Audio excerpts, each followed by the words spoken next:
Olá, eu sou Auxília Afonso, arquiteta, doutora em projetos arquitetônicos, com especialidade na área de arquitetura moderna. Atuo na área de projetos arquitetônicos e patrimônio, com um enfoque sempre na questão da modernidade. Fui convidada para falar um pouco sobre a importância da Semana do Patrimônio e a sua ligação especificamente, à arquitetura, que é a área que a gente trabalha. E eu vou introduzir falando um pouco sobre o que é arquitetura. Quando a gente fala sobre arquitetura no Brasil, de uma forma geral, a gente não tem como fugir ao conceito clássico, né, do grande mestre Lúcio Costa. O arquiteto carioca, já nos anos 30, dizia que a arquitetura é construção. Então, a gente entender o patrimônio arquitetônico, a gente tem que entender que a gente, além de trabalhar com os projetos de arquitetura, os desenhos, os cortes, as plantas, as fachadas, as perspectivas, a gente vai trabalhar como documento fundamental dessa arquitetura a edificação, o edifício, o que a gente chama objeto arquitetônico, construído, como disse Lúcio Costa. Por quê? A arquitetura é construção. Então, a partir dessa definição do mestre Lúcio Costa, a gente vai construir toda a nossa conversa de hoje entre arquitetura e patrimônio. Sem esquecer também que Lúcio Costa, além de ser um grande arquiteto, professor da Escola Nacional de Belas Artes do Rio de Janeiro, foi também um homem do patrimônio. Ele trabalhou nos primeiros anos, né, do ISFAM. E isso, hoje, IFAM, né, Instituto de Patrimônio Histórico Artístico Nacional, e ele tinha uma percepção muito grande da importância desses acervos arquitetônicos para o resgate e a salvaguarda da nossa memória.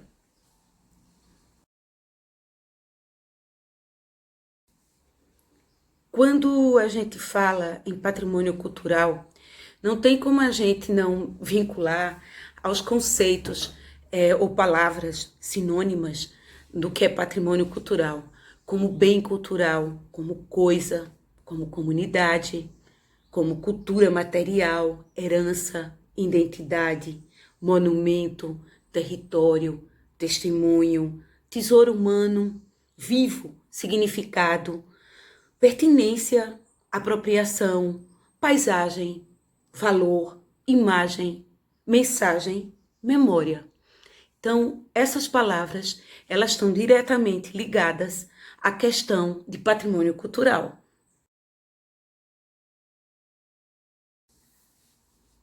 No Brasil, foi muito importante para nós brasileiros a Constituição de 1988.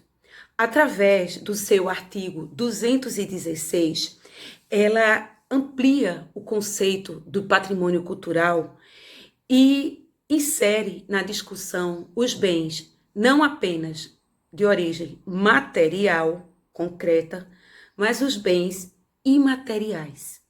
Então, trazer o conceito de bem material e imaterial foi de fundamental importância para o conceito de patrimônio cultural.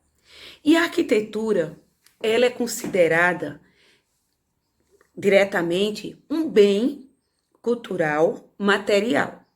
Mas é importante a gente refletir que os bens imateriais, o saber fazer, o conhecimento, as tradições construtivas, elas estão diretamente ligadas à arquitetura.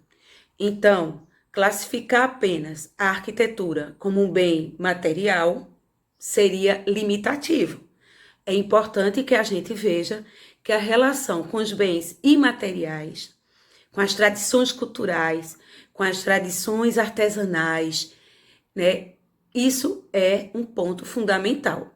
Então, é importante que a gente tenha consciência dessa relação da materialidade com a imaterialidade no patrimônio arquitetônico.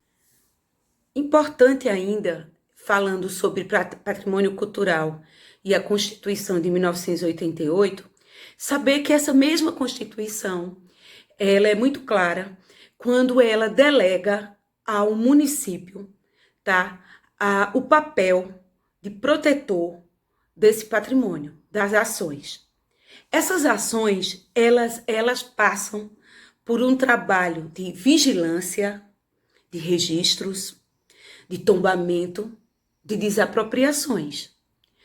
E ela possui atores que vão desde o poder público, as autoridades, prefeitos, vereadores, secretários, até e principalmente a população.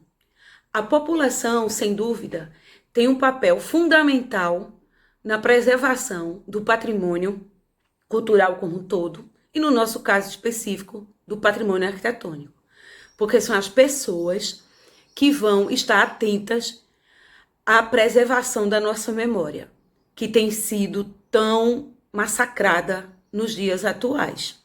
E como temos perdido bens, que são questões que a gente vai ver logo em seguida.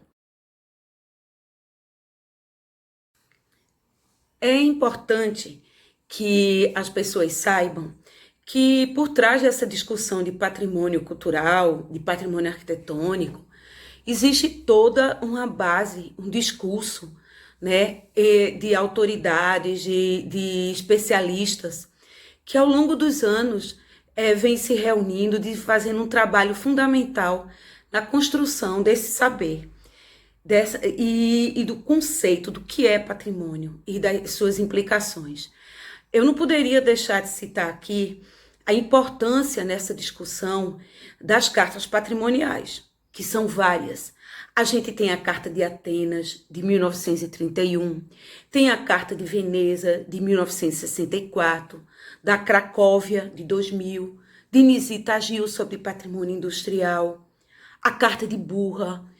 Essas cartas levam os nomes das cidades onde elas ocorriam. E cada uma, especificamente, trata de um tema conceitual, um tema de conservação, um tema de sítios históricos. Dependendo do setor, da área que a gente vai atuar, é fundamental a leitura dessas cartas patrimoniais. Eu vou tratar aqui, especificamente, agora, da questão do patrimônio arquitetônico. E para isso, tem um livro, tá, recém-lançado, que trata sobre conceitos de patrimônio, tá certo? Esse livro é um apanhado de posições, de visões de especialistas que trouxeram à tona essa discussão. O livro, ele se chama Dicionário Temático do Patrimônio, Debates Contemporâneos. Nele, no item 3, capítulo 3, certo, tem um conceito do nosso colega arquiteto, professor da UFBA, Nivaldo Andrade, que eu achei bastante pertinente. E eu vou ler aqui um trechinho para vocês, só para a gente organizar nossas ideias. Ele diz: o patrimônio arquitetônico, ou patrimônio edificado, corresponde a uma categoria do patrimônio cultural que compreende as edificações isoladas, os bens isolados, os conjuntos arquitetônicos, o casario, e os sítios urbanos, os lugares, os bairros, as cidades, as comunidades, aos quais são atribuídos valores culturais. Essa definição eu acho muito importante porque ela explica que patrimônio arquitetônico não é apenas o objeto arquitetônico, mas também o seu conjunto e também o lugar, o entorno onde ele está inserido, que a gente pode classificar como paisagem, ou numa escala maior e mais contemporânea, que tem se discutido, o conceito de território. A gente vai ver também agora uma questão que eu acho fundamental, que é a questão das tipologias do patrimônio arquitetônico. A gente tem que ver que essas tipologias, logo que foi criado em nível nacional, nos anos 30, em 1937, o Serviço de Patrimônio Histórico Nacional, o conceito era mais trabalhar com monumentos e também com valor de antiguidade.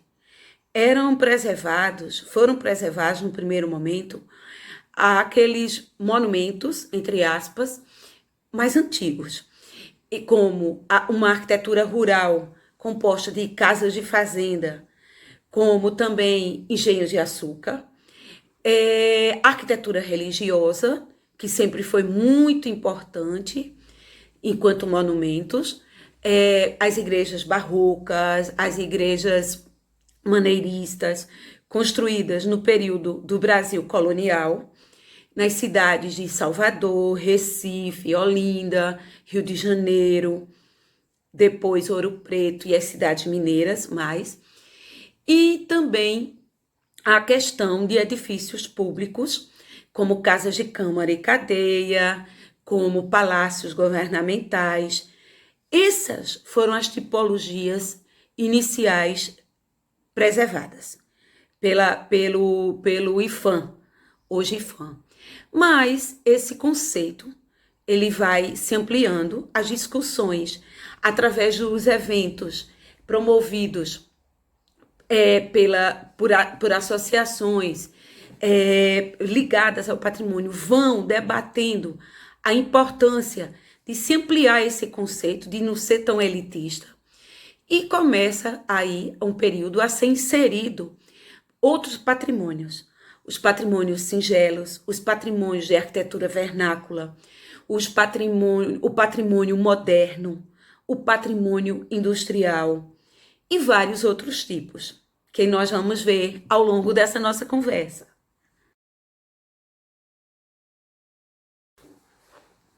A gente vai ver um pouco agora a questão do patrimônio moderno, que é um patrimônio considerado recente, o patrimônio do século XX. Importante a gente saber que a Carta de Veneza, de 1964, foi fundamental nessa discussão do patrimônio, da inserção do patrimônio moderno. Outra data, assim, também fundamental, foi a criação do Documomo Internacional na Holanda, na Europa, porque através da criação de uma associação, de uma espécie de instituição chamada Documomo, que significa Documentação e Conservação do Movimento Moderno, se deu início a uma discussão, né, mundial da importância de se preservar a arquitetura moderna, que estava historicamente correndo riscos de descaracterização, de demolição, de apagamento da memória por conta do crescimento, do desenvolvimento do momento histórico do pós-modernismo, da arquitetura pós-moderna implantada por Robert Venturi nos Estados Unidos e difundida no mundo todo.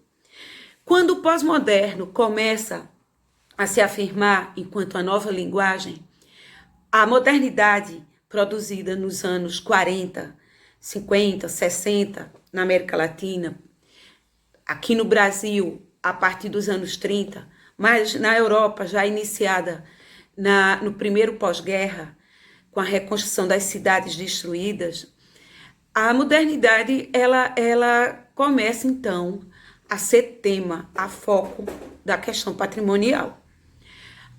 Importante, eu falei aqui da questão do surgimento dessa arquitetura moderna.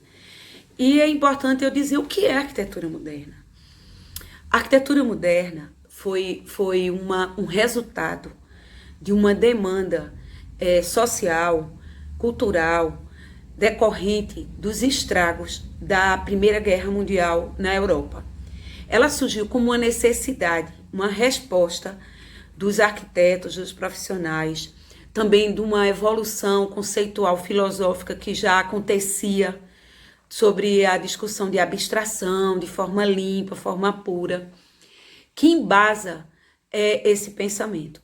Se a gente for revisitar a história, a gente não pode deixar de falar da importância do movimento russo que abre essa discussão da abstração da forma e se fortalece na Europa, principalmente na Alemanha, através da Bauhaus, que era a escola que existiu em Weimar e em Dessau, onde os princípios de modernidade tão pregados através dos 5 pontos de Le Corbusier, o nosso querido mestre franco-suíço, que pregava o uso de pilotis, a planta livre, janelas em fita, terraço-jardim, fachadas livres.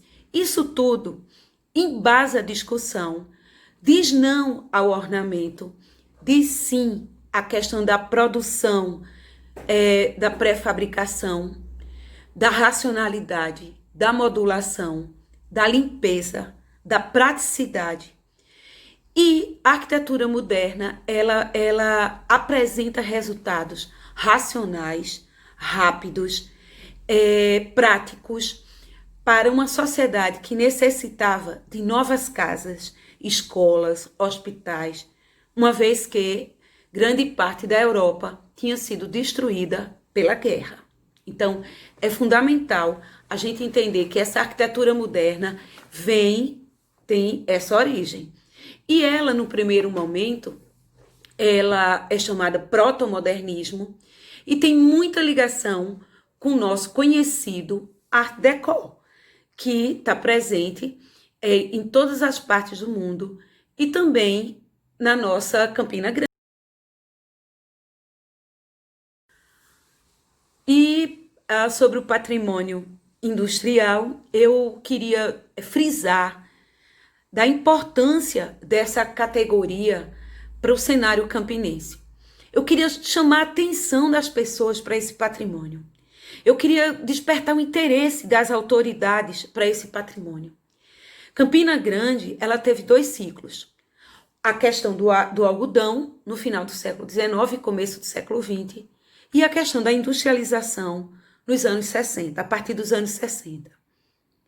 Esses 2 ciclos deixaram uma arquitetura que ainda existe, mas que grande parte foi demolida ou descaracterizada.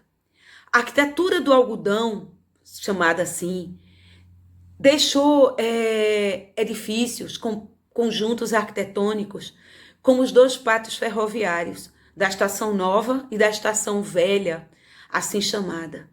A Estação Velha está preservada, mas a Estação Nova, né, que contradição, ser nova, está acabada, está destruída, está destroçada, está sendo saqueada e nada fazem. Desde 2015, o DENIT exige a posse por parte das autoridades municipais desse conjunto e nada é feito. Os edifícios são saqueados, as telhas são roubadas, os painéis são pichados, os materiais construtivos são roubados e o que se tem ali é uma grande ruína, uma tristeza. Os curtumes, que eram a marca de Campina Grande no início do século XX, a maior parte foi demolido. Uma torre ou outra ainda sobrevive. Algumas fábricas que tinham ligação com algodão, como a Marques de Almeida, ainda temos alguns resquícios dela ali, pedindo socorro na rua Getúlio Vargas, no centro de Campina Grande. Poderia ser restaurada, retomada e revitalizada, talvez com ensino, talvez com centro de capacitação, mas algo precisa ser feito pelas autoridades. Isso não pode continuar desse jeito. As outras fábricas têxteis foram demolidas. O grande conjunto têxtil que havia em Bodocongó foi demolido. Não restou nada. O que restou foram fotos e nada mais. E assim o patrimônio industrial algodoeiro vai embora. O que nós temos desse momento histórico? Qual é a memória que o campinense vai ter da sua história? Outra questão que eu trago é a questão das indústrias do século XX, da modernidade. A maior parte existente no distrito industrial. Eu sei que é muito complicado se preservar tudo, e não é que vá ser tombado. O tombamento não é o único caminho, certo? Mas o inventário, o registro, a salvaguarda, a intervenção responsável é fundamental nesse processo. O que eu digo para vocês que esse acervo patrimonial urge por medidas protetivas, por parte dos organismos preservacionistas, do município, do Estado, que tem que dar o exemplo sim, que tem que incentivar a população. Nós da academia já estamos fazendo o nosso papel. Mas e as autoridades, o que estão fazendo? Para refletir.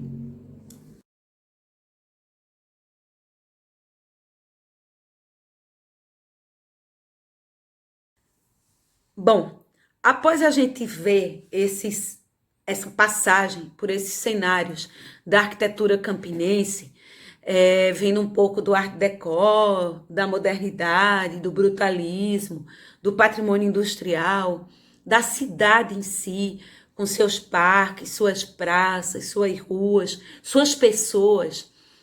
Eu gostaria de dizer aqui que nessa Semana do Patrimônio a gente reflita que essa conscientização ela deve começar no núcleo familiar, no núcleo pessoal. Cada um tem que ter dentro de si o seu papel enquanto cidadão de preservar a história, inicialmente sua, de sua família, da sua comunidade.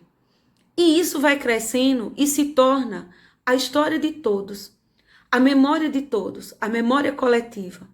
O somatório das memórias individuais acarreta na memória coletiva. Se o indivíduo ele tem a sensibilidade, a conscientização de que deve guardar a história, a memória, as lembranças, não destruir o que ele é, a sua identidade cultural, a sua existência. Por que não também contribuir no processo urbano, geral, da cidade, do patrimônio cultural, do lugar onde a gente vive, onde a gente trabalha, onde a gente está? Então, gente, é importante a gente ter essa conscientização.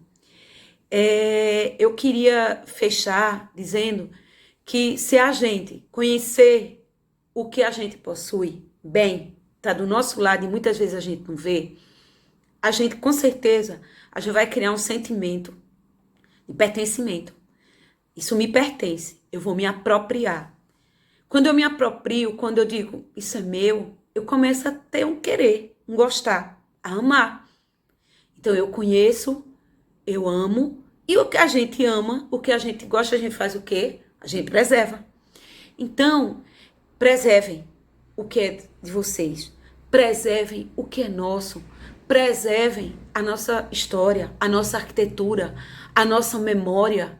Não destruam, não deixem acabar as nossas ruas, as nossas praças, os nossos parques, as nossas casas, os nossos monumentos, nossas capelinhas, nossas igrejas. Quanto a gente tem visto por aí abandonado.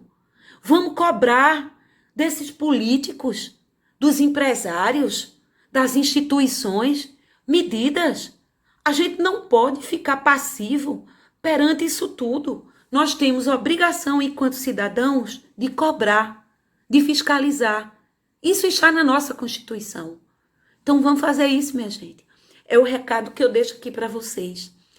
Eu queria agradecer aqui, tá, vocês terem me escutado, terem ouvido minhas colocações. E assim, estou à disposição para a gente futuramente fazer mais contatos e tentar contribuir de alguma forma com a preservação do patrimônio cultural como um todo, não só o arquitetônico. Vendo a arquitetura como esse somatório de bens materiais e imateriais, do edifício com seus saberes, com os artesãos, com os pedreiros, com os mestres, com os arquitetos, os engenheiros, toda a cadeia produtiva que é responsável por nosso patrimônio arquitetônico. Então é isso, muito obrigada e beijos.